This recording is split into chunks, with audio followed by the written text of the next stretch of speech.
next person on the open stage is initially no. Oh, that's me. Okay. So I'm reading from Psychiatry Must Die. And it must. It must. Yay. Seclusion and restraint of the alien. Dragged in as I passively resist, no kicking, no punching, and yet they restrain me on a stretcher, arms and legs tied down in the ambulance as if I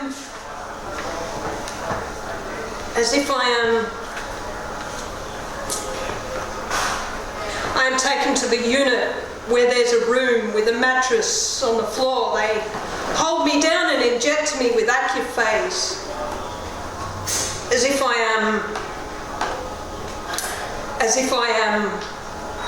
AccuPhase, used on cattle, a major tranquilizer that causes utter pain and fatigue. I know they will use this on me indefinitely, as they have before. I know I'm in what I am in for. At least a year of neuroleptics, or many, many more, but I still hope my friends will burst in. Tell the psychiatrists to go to hell. My friends will burst in and tell the psychiatrists to go to hell. Drag the bastards into court or threaten, and I'll be released. Released from massive suffering that psychiatrists have begun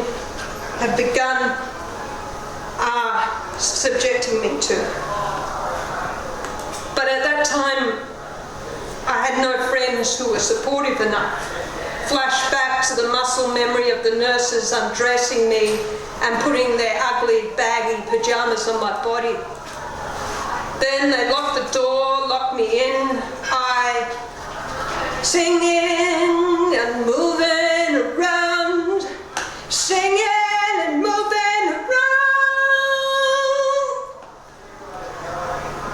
I'm thirsty and tired from the chemicals, and I need to urinate.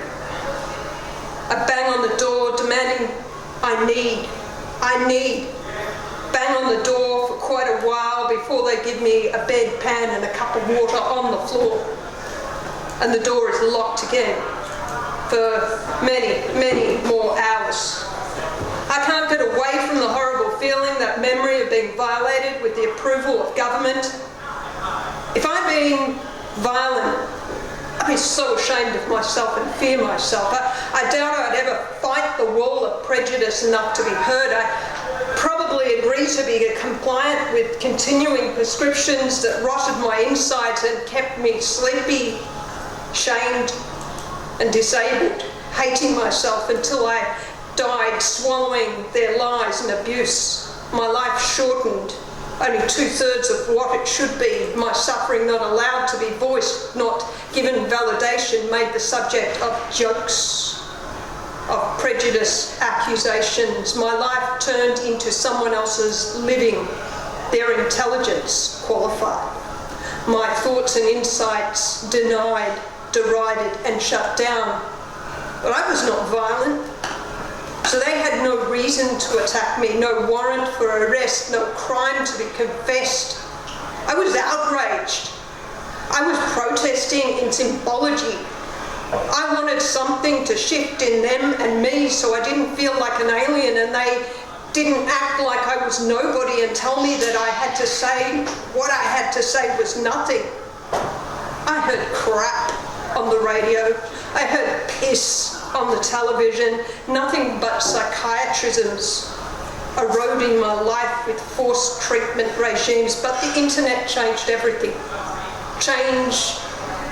Suddenly gone were the censors and those who labelled me. I got to choose who I connected with.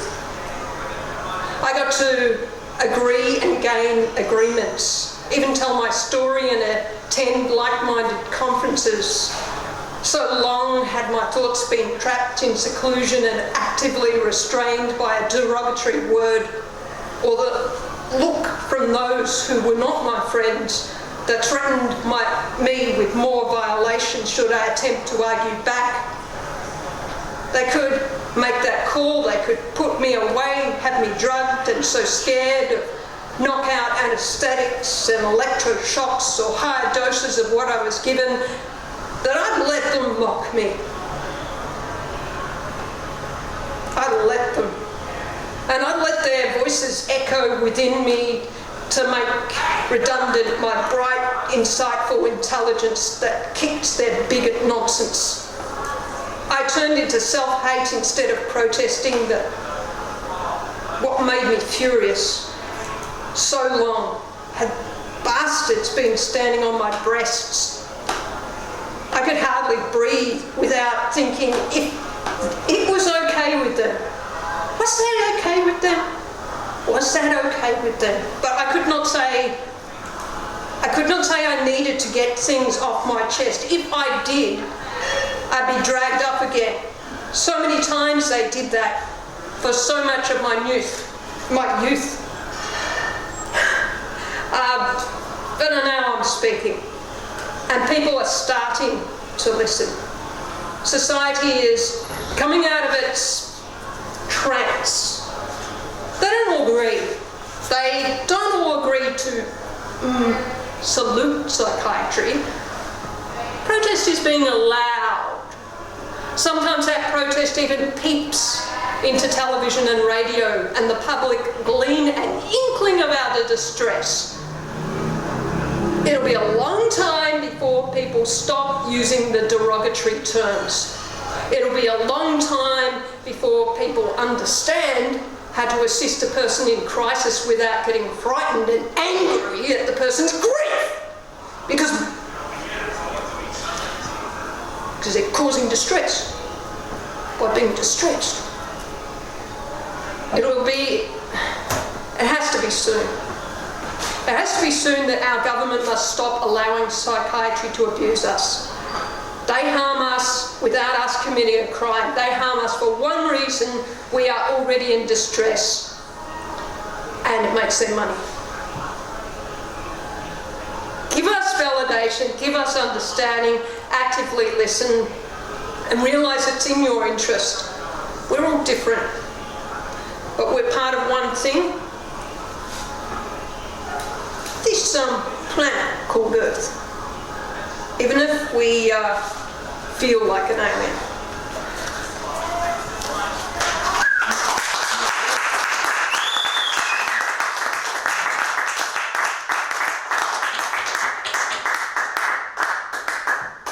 Thank you. We have Baz Daley up next.